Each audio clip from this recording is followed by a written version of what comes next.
Sige po, makakaupo na po lahat. Ayan. Isang mapagpalang umaga po sa inyong lahat. At kamusta na po kayo? Ayan. Sige po, batiin nyo ngayon katabi mo. Sabihin mo na, I am blessed. I am blessed. Charito, blessed and highly favored. Ayan.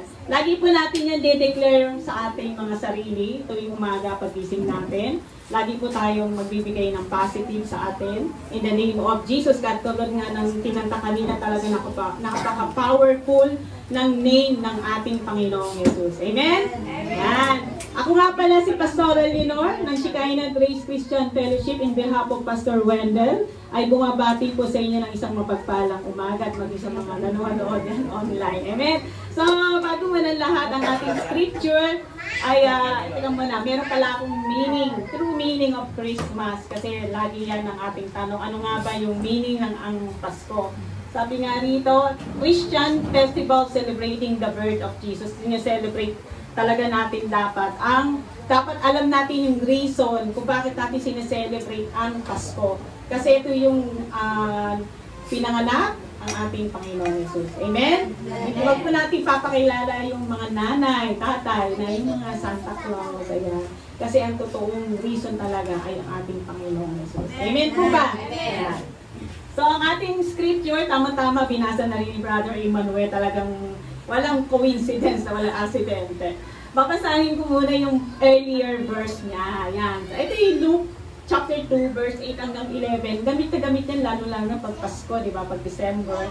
At, basahin ko yung earlier verse, pero magpo-focus lamang tayo doon sa verse 10 hanggang 11.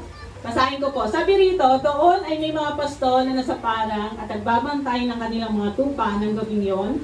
At tumayo sa harapan nila ang isang anghel ng Panginoon at nagliwanag sa kapaligiran nila ang kalulhatian ng Panginoon. Ganon na lamang ang kanilang pagkatakot. Verse 10, ngunit sinabi sa kanila ng anghel, huwag kayong matakot. Ako'y may dalang magandang balita para sa inyo na magdudulot ng malaking kagalakan sa lahat ng tao. Verse 11, last verse, isinilang sa inyo ngayon sa bayan ni David ang tagapagligtas, ang Kristong Panginoon. So ito po yung version ng magandang balita, Biblia. So babasahin ko siya sa Tagalog, sa English. Yan, sa New International Version. Kasi po, pag nag-aaral po tayo ng salita ng Panginoon, maganda na tinitingnan din natin siya sa ibang version. Amen?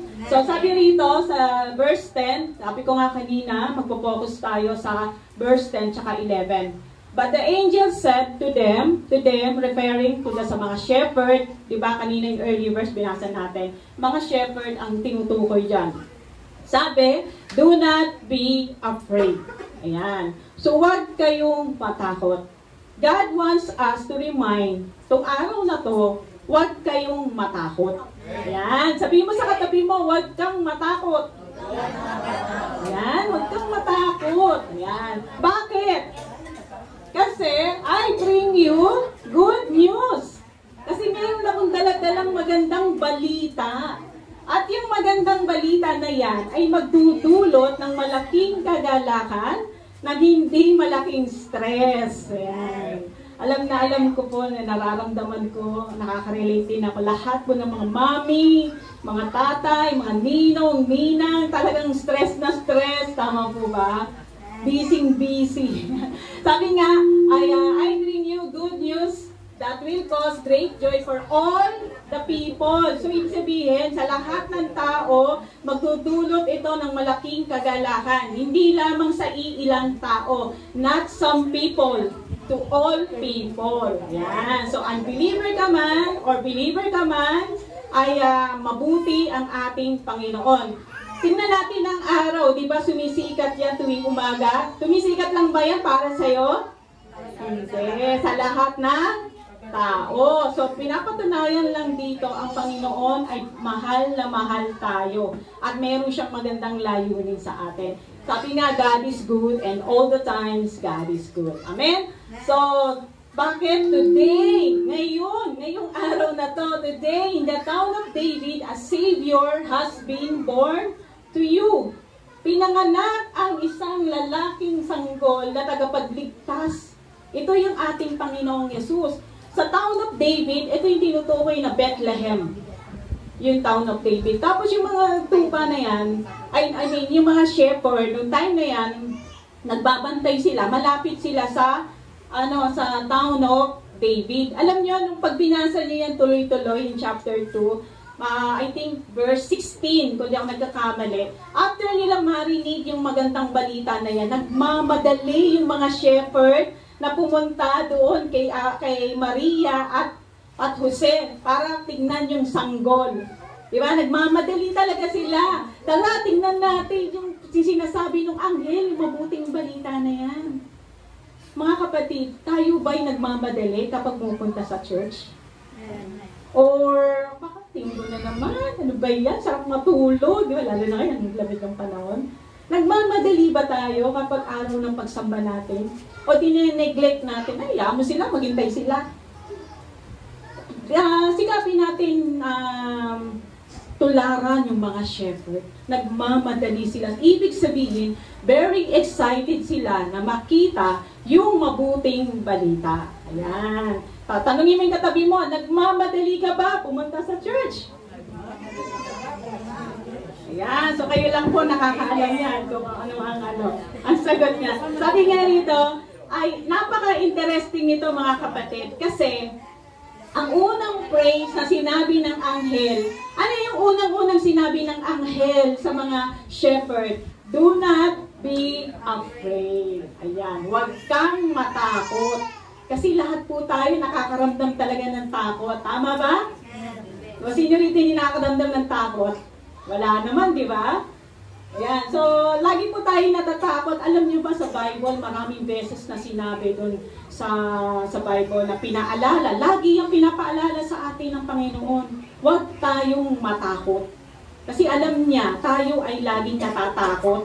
Di ba? At ngayon nga, sabi nga rito, ay don't be afraid. May sinasabi sa atin ng Panginoon, huwag tayong masyadong mag-anxious, yung masyadong mag-overthink. Huwag tayong masyadong ma-stress. Kasi nga, God brought us a good news. At yung good news na yan ay magbibigay ng malaking kagalakan sa ating lahat. Hindi yung, kasi minsan kasi yung, di ba pag December,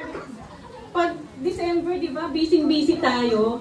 Tapos sa sobrang busy natin, nai-stress na tayo. Lalo na kapag nagbabudget tayo ng ano yung mga ireregalo, ano yung ihahanda. Kumbaga, lalo na sa church, diba? Parang gusto mo lahat sila bigyan ng regalo eh. Kaya lang, paano naman yung budget, diba? Iniisip mo, paano mo pagkakasyahin ito? Kaya nangyayari, nakakalimutan na natin yung mabuting balita o yung magandang balita na binibigay sa atin ng Panginoon. Kasi natatakpan na ng stress. Kaya dito, pinapaalala sa atin, don't be afraid. Amen? So, huwag po tayong matakot. Sabi nga rito, at naiintindihan ko rin, kasi itong season na to, kung saan meron nga tayo, I feel pressure din sa bawat isa sa atin, na bawat isa sa atin may pinagdadaanan talaga. Kasi alam ko, lahat busy, kabili-kabila yung mga Christmas party na inatinan, mga anak, di ba? O kaya ikaw, kung hindi mo na alam kung paano mo pagkakasyahin lahat-lahat. Tama-tama talaga itong ating scripture na binabasa at pinag-aaralan tong araw na to. Amen? So, pag tinanong po natin yung mga katabi natin ngayon, pag in-interview mo sila, ano-ano ba yung mga nangyari sa iyo itong 2024? Ano-ano ba yung naging epekto sa akin itong 2024 na to? Diba, pag in-interview mo sila, pag tinanong mo sila, marami yan, maraming mga sasabihin, maraming iba-iba yung magiging kwento natin. Ako po personally, yung 2024 ko, praise the Lord naman, praise the Lord talagang yung marami yung answer prayer na sinagot ng ating Panginoon. Ay unang-una na nga, noong last May this year, ay binigyan po ako ng opportunity ng Panginoon na makapunta sa Canada at na-meet ko po muli yung aking anak na after 6 years, imagine, 6 years kami hindi nagkita. Kaya for the first time na nakita kami talaga super yakap, super higpit talaga. Pero hindi ka makapanood, wow, nandito na, kasarap ko na yung aking anak, ganun din yung aking. Praise the Lord talaga. Then, sabi nga, sa Barangay Quezon, lagi natin inaanon is the year of yung answered prayer. Alam ko sa inyo may mga answered prayer din po kayo, iba-iba. Tapos, 4 months po ako nag-stay doon eh. Then after nun, pag-uwi ko rito ng last September, last month, answer prayer din, at matagal ko na pong iniinda tong sakit ko, ay yun, nakapagpa-opera po ako ng last November 8, so isang buwan may na ako ngayon nagpapagaling. Praise the Lord din, kasi pinrovide ng Panginoon ang lahat ng aming mga kailangan, mula sa financial, mula sa pinakamaliit, hanggang sa pinakamalaki, at yun, naging mabilis naman yung recovery. So, talagang napakabuti ng Panginoon. Yun nga yung 2024 na nangyari sa akin. On the other hand naman, yung mga kapatiran din tayo, o yung mga kakilala natin, itong 2024, maaaring hindi naging maganda yung 2024 nila. Maaaring sabihin nila, ay pastora, nagtayo ako ng business pero nalugi.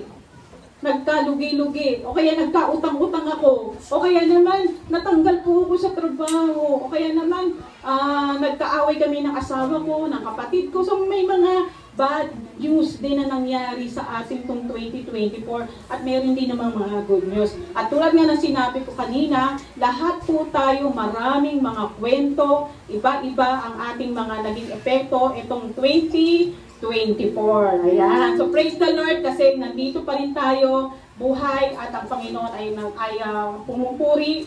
Siya lamang ang makikita sa atin. And sometimes mga kapatid, nare-realize ko rin na kahit ano yung nangyari sa buhay natin, di ba? Kahit na maganda, mapangit siya, hindi maganda, ay gusto pa rin natin i-celebrate yung Christmas. Tama ba? Diba? Parang kapag minsan lang naman mangyari ito minsan lang naman ito ma-celebrate, todo na natin to, parang gano'n, diba? So kahit ano pa yung nangyari, hisikapin talaga natin ma-celebrate itong tinatawag na familiar Christmas. So marami sa atin, gusto natin i-celebrate. Yung nakasanayan natin, yung traditional, we're doing simbang gabi, caroling, giving, di ba, mga exchange gift, yung mga familiar na traditional na yan. So, wala naman pong masama na gawin po natin yan. Pero alam nyo ba, ay yung familiarity na tinatawag, ay ito po yung magdudulot sa atin ng ano ba yung sa English yung, ay sa Tagalog yung rob, nananakawan. Familiarity may rob you. Yung kumbaga, yung familiarity, yung nakasanayan na natin, nananakawan tayo yan na hindi natin namamalayan. Bakit? Kasi dahil sa pagiging familiarity or nakasanayan na natin gawin, hindi natin namamalayan, hindi na natin nakikita o nalalaman ano ba yung mensahe na binibigay sa atin ng Panginoon. Diba? Katulad nga kanina yan, sabi, do not be afraid, I bring you good news. Pero dahil sa sobrang stress mo, sobrang busy mo, sobrang dami mong mga schedule, hindi mo alam anong unahin mo, nakakalimutan mo, mayroon palang good news na dala-dala ang Panginoon sa bawat isa sa atin kasi natatakpan eh. Kaya napakaganda na nire-remind po tayo ng ating Panginoon na don't be afraid. So, ulitin ko ulit para mas klaro, para mas malinaw, yung familiarity. Yung familiarity na yan na ay pwede po tayong manakawan o nananakawan tayo na hindi natin namamalayan. At dahil sa nananakawan tayo, ano nangyayari? Hindi na natin nakikita o nalalaman ano ba yung mensahe ng Panginoon sa ating lahat. Amen? Amen. Yan. So, yung revelasyon ng ating Panginoon, alam ba natin kung ano ba yung mensahe ng ating Panginoon? Dapat alam natin yan. Kasi minsan talaga yung familiarity, yun ang nagmagnanakaw sa atin. Okay, so kung lagi natin ine-expect na lagi natin isi-celebrate yung familiar Christmas na to, mga kapatid, sinasabi ko po sa inyo, marami po tayong mamimiss sa ating mga buhay. Marami po tayo na makakalimutan. So, siguro, or sure ako na ang the best question na we should ask sa ating mga sarili, ano ba yung tinuturo sa akin ng Lord itong season na to? Amen? May tanong ba natin sa sarili natin? Ano ba yung tinuturo sa akin ng Lord sa season na to, itong taon na ito, kumpara nung last year? Ano ba yung tinuturo niya sa akin itong taon na to, o sa darating na taon pa, o sa mga darating pang mga dekada? Ano ba yung tinuturo sa akin ng ating Panginoon? Ng ating Panginoon. Amen? So, sabi nga, ay, ano pang oras ako nag-start? Baka mamaya eh. magkasarapan tayo sa Christmas na tayo matapos. Ayan. So sabi nga, what God teaching us this season? Ano ba tinuturo sa atin ng Panginoon itong season na to? And we know the story of Christmas. Tama? Alam natin yung istorya ng Pasko. At alam natin si Mary natakot, si Joseph na confused, kasi kakasal na lang siya, tapos biglang na-cancel. Alam niyo yun? Tapos yung mga shepherd, terrified talaga sila. Alam niyo yung meaning na terrified? Sa Tagalog is yung, hindi lang sila basta natatakot, kundi nanginginig pa sila sa takot. So, alam natin yan. So, si Mary natakot, si Joseph na confused, mga shepherd na terrified. So, ano yung nakita natin doon sa kanilang lahat? Lahat sila ay merong namuong takot. May namuong fear. Kaya sabi ng angel, do not be afraid. Di ba pag binasa mo yung Lucas chapter 2 tsaka sa Mateo, lagi nandun, pagbungad ng anghel sa kanila, huwag kayong matakot. May namuong fear kasi sa kanila. At makikita natin na yung response ng ating Panginoon pare-pareho at very common, very familiar. Anong sabi ng Panginoon sa kanila? Don't be afraid. Huwag kayong matakot. Ako po, honestly, nung na-opera na ako ng November 8, natatakot talaga ako. Pero sabi ng Lord, huwag kang matakot. Akong bahala sa'yo. Amen? So, huwag tayong matakot. So, napaka-interesado nito kasi bilang si Mary, bilang si Joseph, bilang mga shepherd, hindi sila familiar na kinakausap sila ng anghel. Kaya sila natatakot, di ba? Hindi sila pamilyar na merong Diyos na bumaba mula sa langit. Hindi sila pamilyar doon. At hindi rin sila pamilyar na merong Pasko. I'm sure that is the first Christmas. Sabihin na natin ito yung unang Pasko. Kaya kung lalagyan natin ng pamagat itong ating tinatalakay itong araw na to, unang Pasko. Yan, hindi sila pamilyar doon. Hindi sila sanay. Nabigla si Mary. So, sino ba namang hindi magugulat? Sino ba namang hindi nabibigla? Eh si Mary, alam naman natin, dalaga yun, virgin pa. Tapos bigla siya mabubuntis, di ba? Tapos, yung mga shepherd, sino ba namang hindi masasanay? Binigay sa kanila yung mabuting balita, yung gospel. Eh, alam naman natin, yung mga, ano ba yung mga shepherd? Ito yung nagbabantay ng mga animals doon sa parang. Gabi yun eh. Eh, during that time, ang mga shepherd, hindi yung pinapansin, kumbaga, pinakamababang uri ng tao. So, sa kanila, bakit sa kanila binigay yung mabuting balita? Bakit sa kanila binigay yung gospel, yung good tidings, di ba? Bakit hindi sa mga matatalinong tao? Bakit hindi sa mga mayayaman, sa mga sikat na tao? Bakit hindi sa mga Sadducees binigay? Kaya yung mga Sadducees, sad sila eh. Tumawa sila. Hindi tumawa, hindi na kayo. Mga Sadducees, kaya sad sila. Okay? So, because in the first place, hindi nga sila familiar na kinakausap sila ng anghel o ng Diyos. Na supposed to be, they will not talk to angels, kay God, kasi hindi normal sa kanila yun eh. Hindi nila nakasanayan yun. Kasi kapag ginawa nila yun, anong mangyayari sa kanila? They will die, literally. They will die literally pag kinausap nila yung anghel o ang Diyos. So there is a certain distance na, kumbaga, may distance kasi. May distance na between God and man. Ayan. At na tayo din ang may gawa. Diba, kung nababasa niyo yung Genesis, diba yung ating mga ninuno na si Eva at Adan? Diba, nakita natin, nakikipag-usap si God sa kanila, di ba? So, yung si God, parang evangelism din. Si God, tapos ito tayo, ganyan talaga, super close. Pero nung dahil sa kasalanan, nagkaroon ng wall at nagkawalay. Kaya kahit na anong gawin mo, hindi mo maabot si God. Kahit anong gawin mo. And then si Lord, pag kinakausap na si Eva, talaga super close sila. Kaya naman, nung nag-disobey na si Eva at Adan, diba, nung bumalik na si Lord doon sa Garden of Eden, tinatawag sila, asan kayo? Hinahanap niya. Pero sabi nga ni Adan, nagtago sila eh. Bakit sila nagtago? Kasi merong kasalanan. Kaya hindi mo napapansin, pag nakakagawa po tayo ng kasalanan, nagtatago tayo, di ba? Natatakot tayo. Di ba? Natatakot tayo kasi may kasalanan tayong nagawa. Tapos sabi ni Adam, sabi niya, narinig ko po kasi yung boses niyo. Natakot po ako. So, I believe yun yung first time na nakaramdam ng takot ang tao. Dahil doon sa kasalanan. Amen? So, kaya naman, hindi sila pamilyar talaga na kinakausap sila ng anghel o may Diyos na bumaba mula sa langit. Kaya sila, they are so familiar na ang Diyos ay malayo sa kanila. Familiar sila na kahit pagpe-pray sila, hindi sila nag-expect na sasagutin sila ng Lord. Familiar sila doon. Familiar sila na alam nila na hindi sila kalulugdan ng Panginoon. Kasi nga dahil doon sa kasalanan na yan, na tayo din ang may gawa.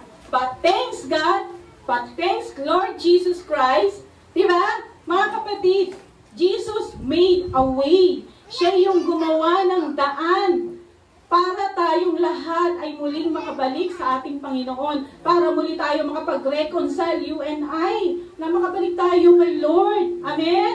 So, palakpakan po natin ang ating Panginoon. Amen? So, ito yung katunayan sa atin at pinapaalala sa atin na ang Panginoon ay hindi lang basta Panginoon. Ang Panginoon is Savior natin, tagapagligtas natin. Amen? God knows you. Alam ng Lord sino ka. Alam ng Lord kung ano yung tumatakbo sa isip mo. Alam ng Lord ano yung nasa puso mo. At alam ng Lord kung ilang buhok yung nalagas sa iyo. Alam ng Lord kung naligo ka. Or hindi ka naligo. At kilalang-kilala tayo ng ating Panginoon. Amen? At niligtas tayo ng Lord. At di ba't ito'y napakagandang balita?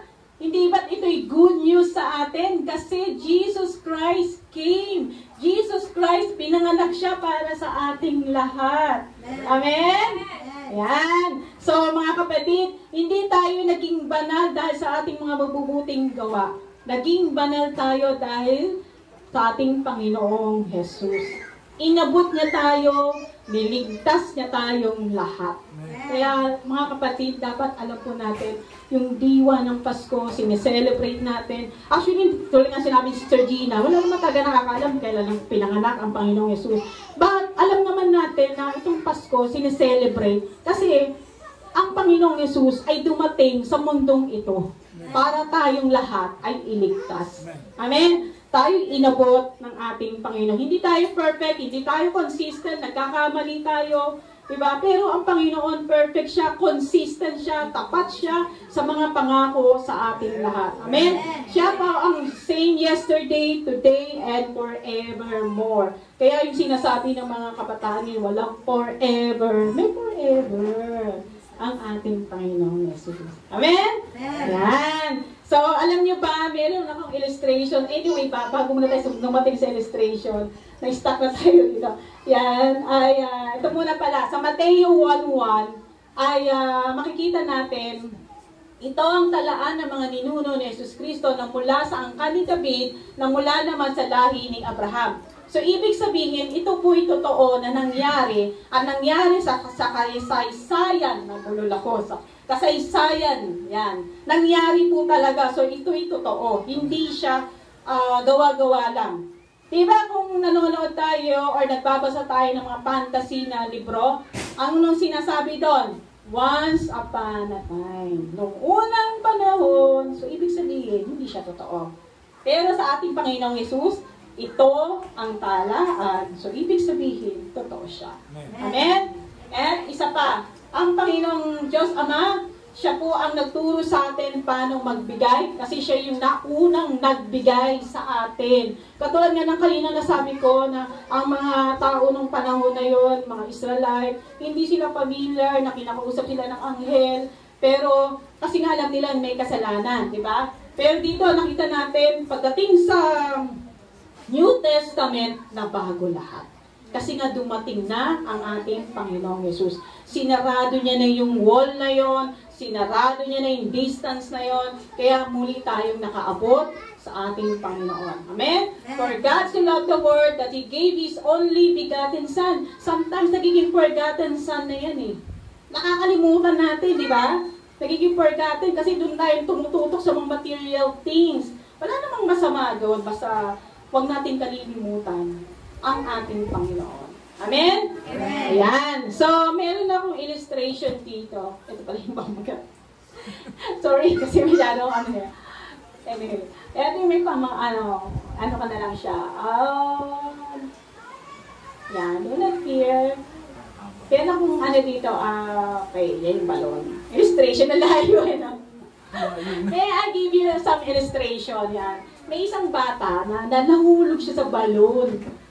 Tapos, actually, hindi pa naman siya patay. So, lahat ng barangay, mga tao doon, nagulat siya na nahulog, ayan.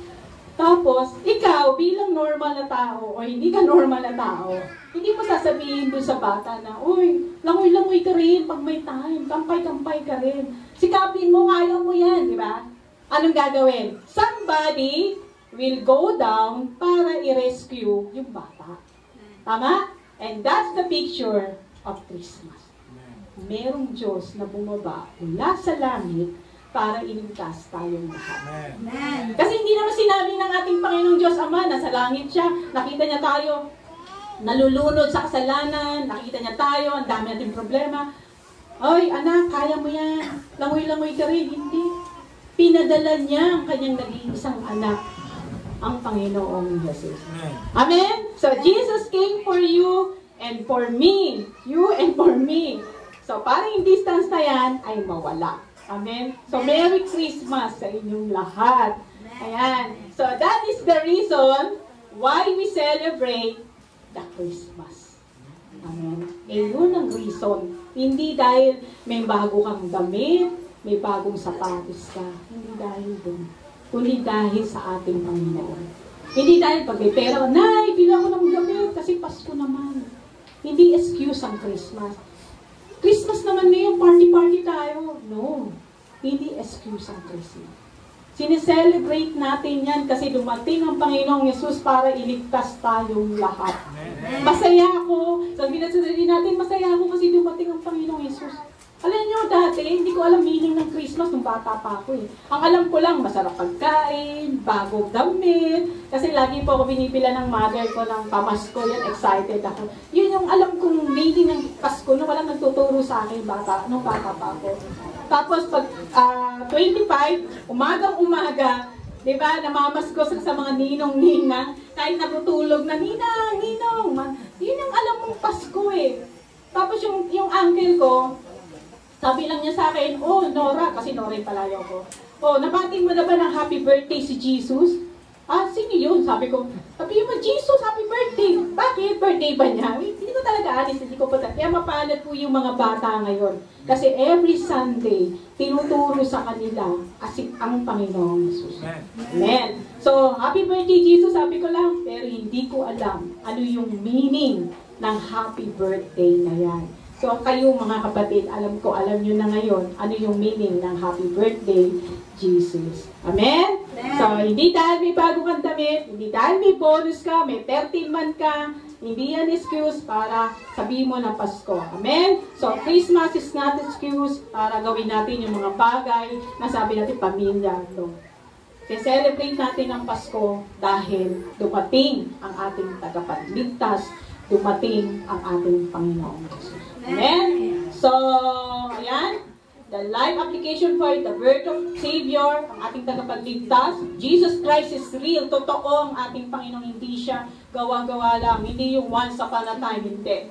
Okay? Do not be afraid, mga kapatid. Tandaan natin, ha? Kasi mapakaganda na paulit-ulit. Kaya ako inulit-ulit yan kasi parang matandaan natin.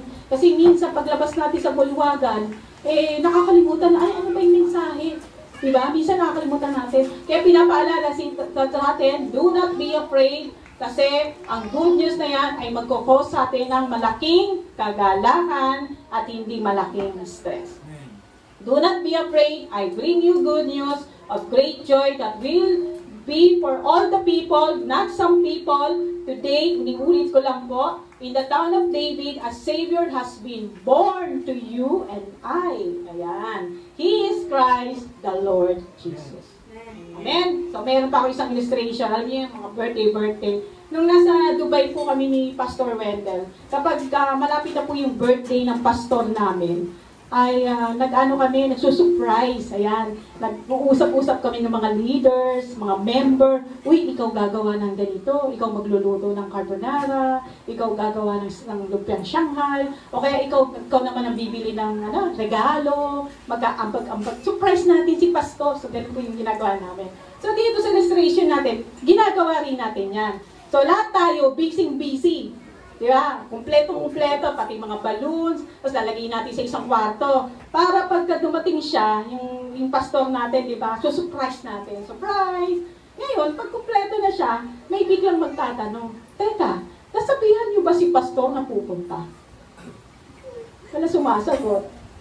Anong ibig sabihin? Kasi sa sobrang busy natin, nakalimutan natin yung totoong celebrant. Ganun din ang ating Panginoong Jesus. Sa sobrang busy natin sa mga material things, nakalimutan natin ano ba yung the most matters. Yung pinaka-importante.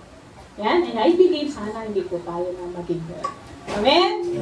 So, may the angel's message comfort you that Jesus is God's gift to save you. Niligtas po tayo ng ating Panginoon. Glory to God in the highest. Lahat po tayo rito ay merong daladalang regalo. Na regalo na yan na galing sa ating Panginoon. Hindi po sa material. Amen? So, in this Christmas, sana po, meron po tayo hope, joy, and peace sa ating mga puso. Huwag po tayo magpa-apekto sa mga stress. Kasi pag nakita natin sa palengke, sobrang nagmamadali, sobrang ang daming mga, nakaka-stress. Tandaan natin, sabi ng Lord sa atin sa araw na to, don't be afraid. Kasi meron siyang magdala-dalang mabuting balita, magandang balita, at ang magandang balita na yan ay magdudulot sa atin ng malaking kagalakan. Ang malaking kagalakan na yan sapagkat isinilang na ang Panginoong Yesus na siyang tagapagligtas ng atin.